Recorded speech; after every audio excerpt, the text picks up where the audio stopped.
নজরুল আর রবীন্দ্রনাথ বাংলা সাহিত্যের চিন্তা ও মননের দুই প্রাণ পুরুষ। এই দুই কবিকে নিয়ে কত বিতর্ক মানুষের মুখে মুখে ফিরে। এ যেমন নজরুল বড় কবি নাকি রবীন্দ্রনাথ, কে কার লেখা নকল করেছেন আর কে কার প্রতিভা খর্ব করেছেন, এমন নানামুখী প্রশ্ন তুলে দুজনকে মুখোমুখি দাঁড় করানোর চেষ্টাও অনেক আগে থেকেই চলে আসছে। অনেকের ধারণা রবীন্দ্রনাথ আর নজরুলের মধ্যে সুসম্পর্ক তো ছিলই না, উল্টো তারা দুজন একজন আরেকজনের বিরোধী ছিলেন। কিন্তু তাদের নিজেদের মধ্যে যে চিঠি আদান প্রদান হয়েছে, সেই সব চিঠি আর সে সময়ের সাহিত্যিকদের বইপত্র থেকে দেখা যায় প্রতিদ্বন্দ্বী বা বিরোধিত অনেক দূরের আলোচনা। মূলত এ দুজনের সম্পর্ক ছিল অনেকটা গুরু শিষ্যের মতন। শীর্ষের অনুভূতি থেকে মুক্তি দেয় মাত্র 30 সেকেন্ডে। Pepsodent sensitive expert.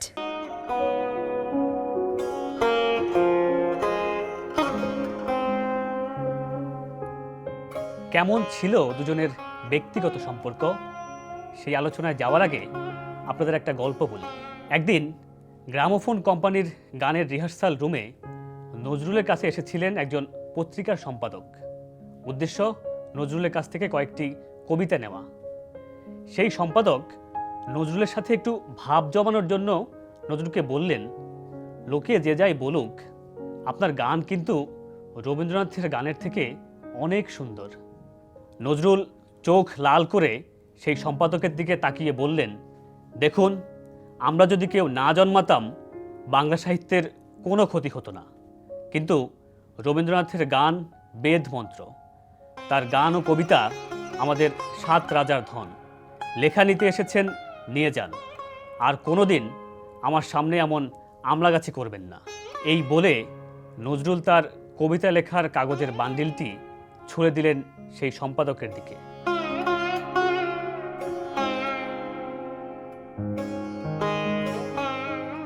বয়সে নজরুল রবীন্দ্রনাথের চেয়ে 38 বছরের ছোট।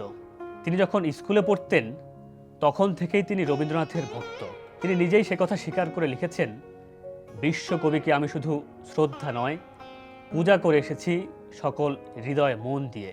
ছোটবেলায় আসানসোলে আর পরে ময়মনসিংহের ত্রিশালে কাজ করতেন নজরুল।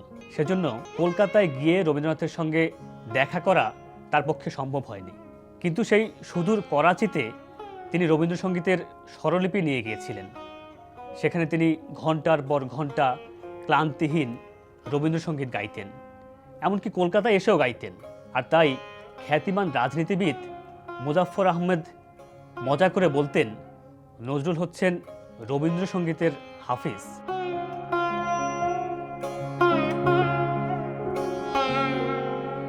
দুজনের প্রথম দেখা হয় 1920 সালের পূজার ছুটিতে।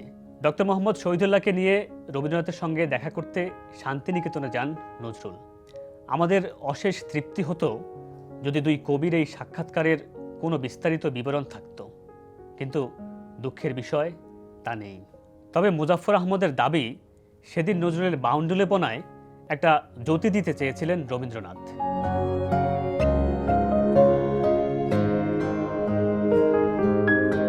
তিনি তাকে শান্তিনিকেতনের ছাত্রদের ব্যায়াম শিক্ষক হতে বলেছিলেন। পাশাপাশি দীনেন্দ্রনাথ ঠাকুরের কাছে গান শেখার জন্যও আমন্ত্রণ করেন। আলোচনার এক ফাঁকে নজরুল তাঁর লেখা আগমনী কবিতাটি রবীন্দ্রনাথকে আবৃত্তি করে শোনান। এই পারস্পরিক দেখা হওয়ার পর নজরুলের প্রতি রবীন্দ্রনাথের এক ধরনের স্নেহ জন্মায়। মজার বিষয় হলো, এরপর থেকে রবীন্দ্রনাথ নজরুলকে তুই বলে সম্বোধন করতেন।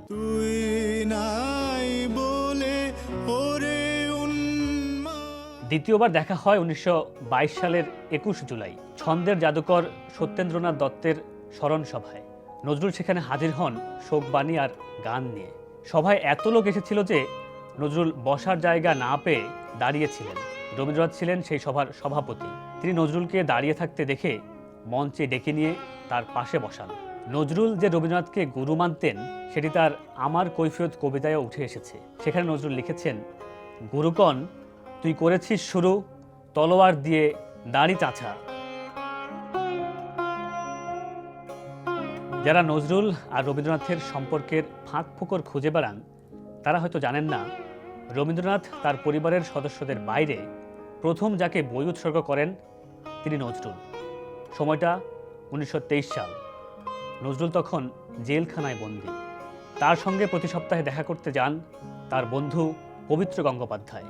একদিন রবীন্দ্রনাথ পবিত্র গঙ্গোপাধ্যায়কে তার জোড়াসাঁকোর বাড়িতে ডেকে নিয়ে প্রথমে নজরুলের খবর জানতে চান। এরপর বলেন, জাতির জীবনে বসন্ত এনেছে নজরুল, তাই আমার সদ্য প্রকাশিত বসন্ত গীতি নাট্যখানি ওকেই উৎসর্গ করেছি। বসন্ত বইটির দুটি কপি পবিত্র গঙ্গোপাধ্যায়ের হাতে দিয়ে রবীন্দ্রনাথ বলেন, তাকে বলো আমি নিজের হাতে তাকে বইটি দিতে পারলাম না বলে সে যেন দুঃখ না করে। আমি তাকে সমগ্র হৃদয় দিয়ে আশীর্বাদ জানাচ্ছি। আর বলো কবিতা লেখা সে যেন কোনো কারণেই বন্ধ না করে। জেলের ভিতর বসন্ত বইটি হাতে পাওয়ার পর যখন উৎসর্গপত্রে চোখ যায়, নজরুল আনন্দে লাফ দিয়ে উঠে বইটি হাতে নিয়ে বুকে চেপে ধরেন। জানতে চান আর কি বলেছেন গুরুদেব।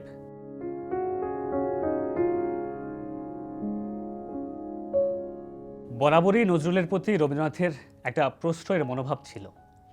এমনকি নজরুলের কবিতাকে যারা তুচ্ছ-তাচ্ছিল্য করতেন তাদেরও সমালোচনার জবাব দিয়ে তিনি বলেছেন, আমার বিশ্বাস যারা এসব বলছে তারা নজরুলের কবিতা না পড়েই এসব বলছে, আর পড়লেও রূপ আর রসের সন্ধান তারা করেনি, কেবল অবজ্ঞা করে চোখ বুলিয়েছে। 1923 সালের 14 এপ্রিল নববর্ষের দিন আলিপুর সেন্ট্রাল জেল থেকে নজরুলকে বদলি করে হুগলি জেলে নিয়ে যাওয়া হয়। হুগলি জেলের কর্তৃপক্ষের দুর্ব্যবহারের প্রতিবাদে নজরুল অনশন শুরু করেন। টানা 14 দিন অনশন করে প্রচণ্ড জ্বরে দুর্বল হয়ে পড়েন তিনি। এ সময় প্রায় 13 কেজি ওজন কমে যায় তার। অবস্থা এতই খারাপ হয়েছিল যে কোনো সময় মারা যেতে পারতেন নজরুল। নজরুলের মা, বন্ধু আর সে সময়ের খ্যাতিমান সাহিত্যিক কতজন যে অনুরোধ করলেন, তবু অনশন ভাঙতে রাজি হলেন না নজরুল। রবীন্দ্রনাথ তখন শিলংয়ে। সেখান থেকে তিনি নজরুলকে টেলিগ্রাম পাঠালেন, give up hunger strike, our literature claims you, অনশন ভাঙো, বাংলা সাহিত্য তোমাকে চায়।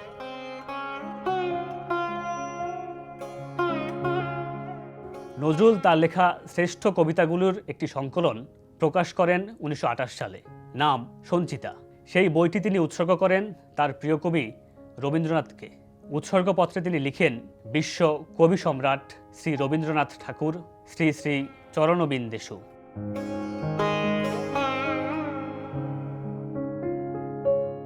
উনিশশো সালে নাগরিক নামে একটি নতুন পত্রিকার জন্য লেখা চেয়ে রবীন্দ্রনাথকে চিঠি লেখেন নজরুল। লেখা দিতে না পারলেও চিঠির উত্তর দিতে ভুলেননি রবীন্দ্রনাথ। এক দীর্ঘ উত্তরে তিনি লিখেন, কল্যাণী আসু, অনেকদিন পর তোমার সাড়া পেয়ে মন খুশি হয়ে গেল। কিছু দাবি করেছ, তোমার দাবি অস্বীকার করা আমার পক্ষে কঠিন। আমার মুশকিল এই, 75 পড়তে তোমার এখনো অনেক দেরি আছে। এই জন্য আমার শীর্ণ শক্তি আর জীর্ণ দেহের পরে তোমার দরদ নেই। শুনেছি বর্ধমান অঞ্চলে তোমার জন্ম, আমরা থাকি তার পাশের জেলায়।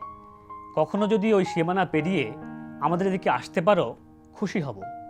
সচক্ষে আমার অবস্থা দেখে যেতে পারবে।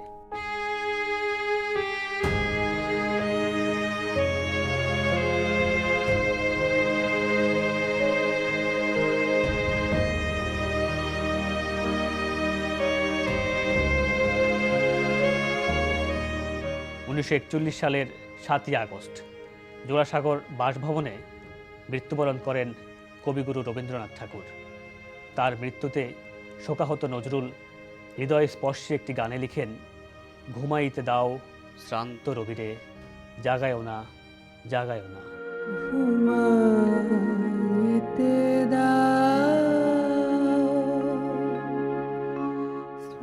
আজ যারা অতিভক্তির কারণে নজরুলের সঙ্গে রবীন্দ্রনাথের তুলনা টানেন কিংবা দুই কবিকে মুখোমুখি দাঁড় করানোর চেষ্টা করেন, তারা আসলে প্রতিটি চেষ্টায় এ দুজন কবিকে আর তাদের সৃষ্টিকে অপমানই করেন কেবল।